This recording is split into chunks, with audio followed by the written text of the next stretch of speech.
Hey guys, it's me. I want to talk about who I am, what Fighting Code is, and what Fighting Code is all about. I know some people have hosted the grapevine. Some people are like, who is this guy? Is he legit? Does he know what he's talking about? Why is he hosting his own show? Why is he saying what he wants to say? And I'm here to tell you all about that. And I'm not going anywhere. I'm just not. And I'm going to do this raw. I'm going to do this unfiltered. I might say something and mess up, but I'm just going to keep recording. So whatever I say is whatever I say. So here we go.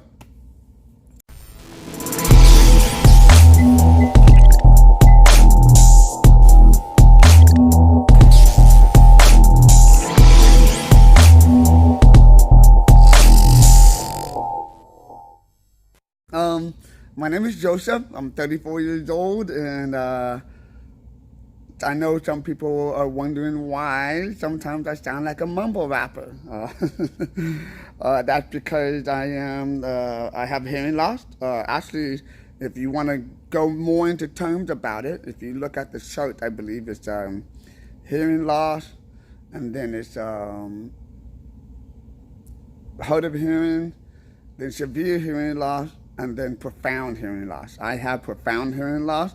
I'm at the bottom of profound hearing loss. How much is profound hearing loss? Go stand in front of a train track. If you can hear that, you can hear that. I can't. If I take my hearing aid off and I stand in front of a train track and the train passing me by and blows a horn when I don't have my hearing aid on, I can't hear that. I can't hear a lawnmower. I know some people complain, man, they're mowing the lawn too early in the morning. Me, I'm like, what's he talking about? I don't hear anything. Sometimes when I go shooting, I do skeet shooting. I love skeet shooting, sports clay, all that. When I shoot the shotgun, sometimes I don't wear my hearing aids. I'm not supposed to wear earplugs, but I refuse to wear it because to me, I really don't see much of a difference if I wear earplugs or not. I can't really hear the gunshot. It sounds muffled either way. So yeah, that's me. Like I said, I'm 34. I've been doing Taekwondo for 30 years. My dad taught me Taekwondo. My uncle does it. My dad's a 8th degree. My uncle's a 7th degree. My mom's a 4th degree. My brothers and sisters are both black belt. I'm a 5th degree. So Taekwondo runs our family. And I absolutely love it. I've competed since the age of 4, and the last time I competed, oh snap! I do want to say the last serious competition I did, I think it was 2014, 2015. I did the Texas State Championship. I got silver. I didn't make weight that year. I was supposed to fight featherweight, and I went up. I didn't make weight. I fought one weight class above me, and then I ended up fighting silver, getting silver. So, but I want to say that was 2014, 2015. I never made a national team except for with a smaller organization called USSSA. It was small. It wasn't as big as AAU or USAT. I did compete both USAT. I did compete AAU. I tried my hardest.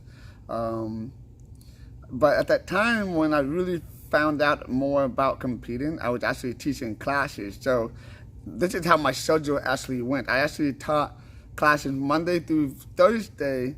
Friday, I would drive to whatever the tournament was. I drove everywhere. I drove to Florida. I drove to Cleveland. I drove to California. I drove to Kansas City, Oklahoma.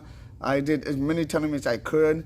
I competed, and then I drove back, and then I taught class, and I did it all over again. So I learned the Olympic style of competition at a higher level by going to as many tournaments as possible. I did work with my dad, don't get me wrong. It was just, I would teach him all the time, and then I would just go to a tournament. I never actually did any competition training. I just taught. I taught all the time. And then I would go compete. There are part of me that thinks I could have been a lot better fighter if I did have solely competition training, but that's not what really this is about. I'm just really want to talk about Fighting Co. And I know that some of you guys are like, well, it's just a guy that's just rambling on. And yes, I am rambling on. I do have the tendency to ramble on, and I apologize. But I do ramble on. And I love Taekwondo. I love Taekwondo. I mean, I've been doing it for 30 years, and even when I moved out of my house, like my dad, you guys, the people that's watching this, if you have family that did Taekwondo, you know how it was. You had to do Taekwondo. You had no choice. But even when I moved out, I still did Taekwondo, and I have my own school. I've been open for 7 years, and I just love it. And I just wanted to, and then I started getting into coaching, and I absolutely love coaching. And then now with the digital age, Instagram and Facebook, I'm doing nothing but watching fighting videos, and I have a notebook and I'm writing notes every day. And then I figured, hey, why not share some of my thoughts with people and see what they say. And in January of 2019, actually a long time ago, a few years ago, I started Fighting Co. and then I didn't keep up with it. And then in December 2018, I said, hey, let's see how many followers I can get in the next couple months. And I didn't have any followers. I think I had like 500 something followers. And December, it was small. It was a really small following, maybe less than that. And then December 28th, I said, you know what, I'm going to go all out. So I started posting every day. I posted up videos and posted my comments. I watched fights in other countries, and I posted that up. I was following certain athletes, and I put it all on Fighting Co. And before you know it, I had 10,000 followers. I think in 5 months, I was like, 5,000 followers in 5 months. I don't know. It was like 5 or 10,000 followers in 5 or 6 months. It was like 10,000 followers in 6 months. And I was like, whoa. It was in July. Or June or July, I had 10,000 followers. I'm at 12.3, I think, right now. It's insane, it's crazy. And then I told myself if I ever get 12,000 followers, which I did, I would start a TV show, and this is the TV show that you guys are watching.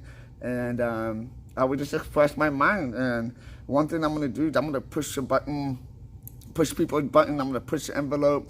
I'm gonna talk about the topics that sometimes people do not want to talk about. I'm going to talk about other things that pertain to Taekwondo, the training, the fighting, even the business aspect, my ideas. I'm not an expert at any of this. It's more just me expressing my opinions and my thoughts and what I honestly think about Taekwondo in all these different aspects. So if you can express your opinion, you can say what you want to say, and you can tell me that I don't know what I'm talking about, or I'm not a coach and at a high level. No, I'm not a coach at a high level. No, I'm not. I'm fifth degree. I'm not a high level master.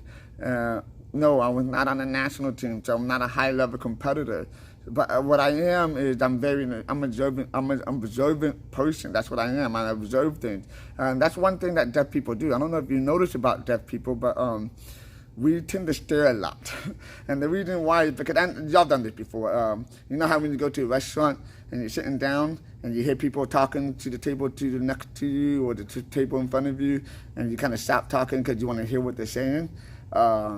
Well, that's what deaf people do, but they read lips. So I read lips very well. So sometimes I would tend to stare off and look at people, and we all do it, right? We all try to figure out what other people are saying, and I'm just very observant in that way. So sometimes I like to ask questions, the hard questions that need to be asked, or say the things that nobody wants to say. So yeah, that's me. That's what Fighting Co. TV is all about. Again, you can agree with what I say, you can disagree with what I say, but it doesn't really matter because at this point, I'm just going to keep the TV show going. And if you guys like it and you support it, awesome. I am thankful for your support. If you don't like it, I'm sorry, guys. But I'm learning. I'm learning how to communicate better. I'm learning how to do a TV show better without blabbering and going on and on and on about complete nonsense. And yeah, I guess that's it. Got cut off there, had a phone call, but yeah, that's it, guys. I hope you enjoyed it, and y'all have a good day.